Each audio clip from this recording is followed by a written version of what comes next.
বাসন্তী পোলাও বাঙালির খুব পছন্দের রেসিপি। যে কোনো বিয়েবাড়ি বাসন্তী পোলাও ছাড়া কিন্তু অসম্পূর্ণ। এর জন্য প্রথমে গাজর, বিনস, ক্যাপসিকাম, কাজু, কিশমিশ হালকা করে ঘি দিয়ে ভেজে রেখেছিলাম।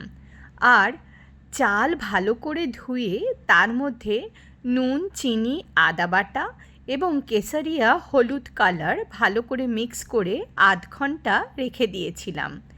এবার কড়াই ঘি দিয়ে তাতে জিরে, তেজপাতা, দারচিনি, শুকনো লঙ্কা, এলাচ, লবঙ্গ ফোড়ন দিয়ে মেখে রাখা চাল দিয়ে কিছুক্ষণ ভেজে নিয়েছিলাম। ভালো করে ভাজা হলে তাতে পরিমাণ মতন জল দিয়ে ঢেকে দিয়েছিলাম। 2 কাপ চাল তাহলে 4 কাপ জল, এই অনুপাতে জল দিতে হবে। যখন আধ সেদ্ধ হয়ে আসবে তখন তার উপরে কেটে রাখা গোল গোল করে লেবু এবং কাঁচা লঙ্কা দিয়ে আবার একবার ঢেকে দিতে হবে। চাল যখন পুরোপুরি হয়ে যাবে তখন তার মধ্যে ভেজে রাখা ভেজিটেবলস দিয়ে নাড়ানাড়ি করে নিলেই রেডি হয়ে যাবে বাসন্তী পোলাও, যা সত্যিই খেতে কিন্তু অমৃত।